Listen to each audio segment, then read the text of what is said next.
ನಾಳೆ ಬಿಜಾಪುರ ಬಂದ್ ಕರೆಯನ್ನು ಕೊಟ್ಟಿದ್ದು, ಬಿಜಾಪುರ ಜಿಲ್ಲೆಯ ಬಂದ್ ಕರೆಯನ್ನು ಕೊಟ್ಟಿದ್ದೇವೆ.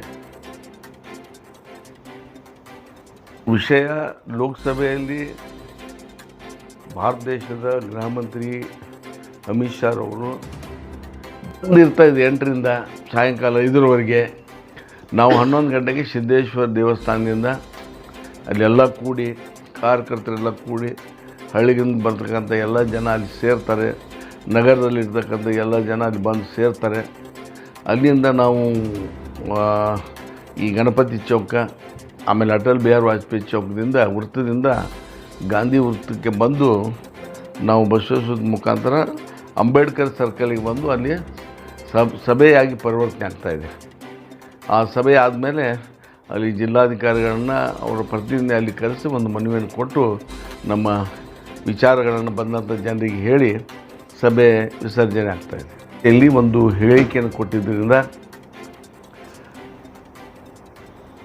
ಅಮಿತ್ ಶಾ ಅವರ ರಾಜೀನಾಮೆಯನ್ನು ಪಡಿಬೇಕು, ಅವರನ್ನ ಮಂತ್ರಿಮಂಡಲದಿಂದ ವಜಾಗೊಳಿಸಬೇಕು ಅಂತ ಹೇಳಿ ಒತ್ತಾಯಿಸಿ ನಾವೆಲ್ಲ ಅಹಿಂದ ಸಂಘಟನೆ, ದಲಿತ ಎಲ್ಲ ಸಂಘಟನೆಗಳು, ಮಹಿಳಾ ಸಂಘಟನೆಗಳು, ರೈತ ಸಂಘಟನೆ, ಪ್ರಗತಿಪರ ಸಂಘಟನೆ, ಸಂವಿಧಾನ ರಕ್ಷಣಾ ವೇದಿಕೆ, ಈ ಎಲ್ಲ ಸಂಘಟನೆಯ ಒಂದು ಆಶ್ರಯದಲ್ಲಿ ಒಂದು ದೊಡ್ಡ ಮಟ್ಟದ ಬಂದ್ ಕರೆಯನ್ನು, ಐತಿಹಾಸಿಕ ಬಂದ್ ಕರೆಯನ್ನು ನಾವು ಕೊಟ್ಟಿದ್ದೇವೆ. ಈ ಐತಿಹಾಸಿಕ ಬಂದ್ನಲ್ಲಿ ಎಲ್ಲ ಶಾಲಾ ಕಾಲೇಜುಗಳು ಬಂದಿರ್ತವೆ, ಬಸ್ಗಳು ಬಂದಿರ್ತವೆ, ಆಟೋ ರಿಕ್ಷಾಗಳು ಬಂದಿರ್ತವೆ, ಕ್ಯಾಪಲ್ ಮಾರ್ಕೆಟ್ ಬಂದಿರ್ತಾಯಿದೆ, APMC ಬಂದಿರ್ತಾಯಿದೆ. ಇವತ್ತು ಪೌರ ಕಾರ್ಮಿಕರು ಕೂಡ ರಜೆ ಘೋಷಿಸಿದ್ದಾರೆ. ಹೀಗಾಗಿ ಎಲ್ಲರೂ ಕೂಡ ನಮಗೆ ಸಹಕಾರವನ್ನು, ವ್ಯಾಪಾರಸ್ಥರಾಗಲಿ ಸಾರ್ವಜನಿಕರಾಗಲಿ, ಈ ವಿಷಯದಲ್ಲಿ ಅವರ ಸಹಕಾರ ನಮಗೆ ಕೊಟ್ಟಿದ್ದರಿಂದ ಅವ್ರಿಗೆಲ್ಲರಿಗೂ ಕೂಡ ನಿಮ್ಮ ಮುಖಾಂತರ ನಾನು ಅಭಿನಂದನೆಯನ್ನು, ಧನ್ಯವಾದಗಳನ್ನು ಹೇಳಲಿಕ್ಕೆ ಬಯಸ್ತಾ ಇದ್ದೀನಿ.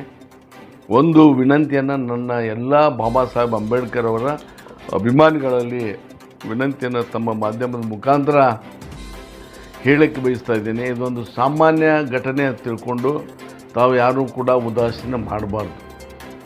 ಅಥವಾ ಅಮಾವಾಸ್ಯೆದೆ ನಾವು ಹೊರಗೆ ಹೋಗ್ತೀವಿ ಅಂತಕ್ಕಂಥದ್ದನ್ನು, ಆ ಒಂದು ತಪ್ಪನ್ನು ಯಾರೂ ಕೂಡ ಮಾಡಬಾರ್ದು. ಅಮಾವಾಸ್ಯೆ, ಹುಣ್ಣಿಮೆ ಆಗಲಿ, ಹಬ್ಬ ಹರಿದಿನಗಳಲ್ಲಿ ಬರ್ತಾವೆ ಹೋಗ್ತಾಯಿವೆ. ನಮ್ಮ ದೇವರಿಗಿಂತಲೂ ದೊಡ್ಡ ನಮ್ಮ ಸಲುವಾಗಿ ಕೆಲಸ ಮಾಡಿರ್ತಕ್ಕಂಥ, ನಮಗೆಲ್ಲರಿಗೂ ಕೂಡ ದೇವರ ಸ್ವರೂಪವಾಗಿರ್ತಕ್ಕಂಥ ಬಾಬಾ ಸಾಹೇಬ್ ಅಂಬೇಡ್ಕರ್ ಅವರಿಗೆ ಅಪಮಾನ ಆಗಿರ್ತಕ್ಕಂಥ ಈ ಸಂದರ್ಭದಲ್ಲಿ ತಾವು ಕೇವಲ ಅಮಾವಾಸ್ಯೆ ಅಂತ ಹೇಳಿ ಇದನ್ನು ತಪ್ಪಿಸ್ಕೊಳ್ತಕ್ಕಂಥ ಉದಾಸೀನತೆ ತೋರಿಸಬಾರ್ದು. ಸಹಸ್ರ ಸಂಖ್ಯೆಯಲ್ಲಿ ಜಿಲ್ಲೆಯ ಜನತೆ, ನಗರದ ಜನತೆ ಬಂದು ಈ ಒಂದು ಐತಿಹಾಸಿಕ ಪ್ರತಿಭಟನೆಯಲ್ಲಿ ಪಾಲ್ಗೊಳ್ಬೇಕು, ಬಂದ್ನಲ್ಲಿ ಪಾಲ್ಗೊಳ್ಬೇಕಂತ ಹೇಳಿ ನಾನೆಲ್ಲ ಬಾಬಾ ಸಾಹೇಬ್ ಅಂಬೇಡ್ಕರ್ ಅವರ ಅಭಿಮಾನಿಗಳಲ್ಲಿ ವಿನಂತಿಯನ್ನು ನಿಮ್ಮ ಮೂಲಕ ಮಾಡ್ಕೊಳ್ತಾ ಇದ್ದೇನೆ. ಇನ್ನು ಈ ಮಾಡ್ಕೊಳ್ಳೋದ ಮುಖಾಂತರ ನನ್ನ ಮಾತನ್ನು ಮುಗಿಸ್ತೇನೆ. ಅಲ್ಲ, ಅವ್ರು ಬೆಂಬಲ ಕೊಟ್ಟರು ಒಳ್ಳೆಯದಲ್ಲ. ಎಲ್ಲ ಬೆಂಬಲ ಕೊಟ್ಟರೆ ಸ್ವಾಗತ ಮಾಡ್ತೀವಿ. ಎಲ್ಲರೂ ಮಾಡೋದು ಅದನ್ನೇ, ಅವ್ರು ಮಾಡೋದು ಅದೇ ಉದ್ದೇಶಕ್ಕಾಗಿ, ನಾವು ಮಾಡ್ತಕ್ಕಂಥ ಅದೇ ಉದ್ದೇಶಕ್ಕಾಗಿ ಅವ್ರಿಗೆ ವಿನಂತಿ ಮಾಡ್ಕೊಂಡಿದ್ವಿ ನಾವು. ನೀವು ನನ್ನ ಹತ್ರ ಬಂದು ಕೂಡ ಹೋಗಿದ್ರು ಅವರು.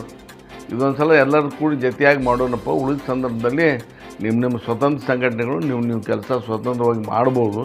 ಆದರೆ ಇದರಲ್ಲಿ ಒಂದು ಏಕತೆಯನ್ನು ತೋರಿಸ್ತಕ್ಕಂಥ ಒಂದು ಅನಿವಾರ್ಯತೆ ಇದೆ. ಎಲ್ಲರೂ ಕೂಡಿ ಮಾಡೋಣ ಅಂತಕ್ಕಂಥ ಕೂಡ ಹೇಳಿದ್ದೀವಿ. ಬಹುಶಃ ನಮ್ಮ ಸಭೆಯಲ್ಲಿ ಕೆಲವು ಮಂದಿ ಅವರು ಕೂಡ ಇದ್ದರು. ಆದರೂ ಹೊರಗಡೆ ಹೋಗಿ ಒಂದು ಪ್ರತ್ಯೇಕವಾದ ತೀರ್ಮಾನ ತೆಗೆದುಕೊಂಡು ನಿನ್ನೆ ಅವರು ಮಾಡಿದ್ದಾರೆ. ಅದ್ರ ಬಗ್ಗೆ ಯಾವುದೇ ರೀತಿಯ ಪ್ರತಿಕ್ರಿಯೆಯನ್ನು ನಾನು ಕೊಡಲಿಕ್ಕೆ ಬಯಸಂಗಿಲ್ಲ. ನನ್ನ ವಿನಂತಿ ಇಷ್ಟ, ಈ ಜಿಲ್ಲೆಯ ಜನತೆಗೆ ಒಂದು ಅಪಾರ ಸಂಖ್ಯೆಯಲ್ಲಿ ಬಂದು ನಿಮ್ಮ ಶಕ್ತಿಯನ್ನು ಪ್ರದರ್ಶನ ಮಾಡಬೇಕು. ಇವತ್ತು ನಿಮ್ಮ ಬಾಬಾ ಸಾಹೇಬ್ ಅಂಬೇಡ್ಕರ್ ಅವರ ಒಂದು ಸಹಾಯ ಸಹಕಾರ, ಅವರ ಶಾಸನದಿಂದ ಎಲ್ಲವನ್ನುಗಳನ್ನು ನಾವು ಪಡೆದಿದ್ದೇವೆ, ಎಲ್ಲರೂ ಕೂಡ ಪಡೆದಿದ್ದೇವೆ. ಅಂಥ ಮಹಾನ್ ವ್ಯಕ್ತಿಗೆ ಆಘಾತದಂಥ ಒಂದು ವ್ಯಕ್ತಿತ್ವಕ್ಕೆ ಆಘಾತದಂಥ ಸಂದರ್ಭದಲ್ಲಿ ನೀವ್ಯಾರೂ ಕೂಡ ಉದಾಸೀನ ಮಾಡಿದ್ರೆ ತಾವ್ಯಾರೂ ಕೂಡ ಅಂಬೇಡ್ಕರ್ವಾದಿಗಳಾಗಲಿಕ್ಕೆ ಸಾಧ್ಯ ಇಲ್ಲ ಅಂತಕ್ಕಂಥ ಒಂದು ಭಾಳ ಖಾರವಾಗಿರ್ತಕ್ಕಂಥ ವಿಚಾರವನ್ನು ಈ ಸಂದರ್ಭದಲ್ಲಿ ಹೇಳಲಿಕ್ಕೆ ನಾನು ಬಯಸಿ, ನೀವು ತಕ್ಷಣ ನಿಮ್ಮೆಲ್ಲ ಕೆಲಸ ಕಾರ್ಯಗಳನ್ನು ಬದಿಗಿಟ್ಟು ಈ ಬಂದ್ನಲ್ಲಿ ಕಾಲ್ಗೊಳ್ಬೇಕಂತ ಹೇಳಿ ಮತ್ತೊಮ್ಮೆ ವಿನಂತಿಯನ್ನು ಮಾಡ್ತೇನೆ.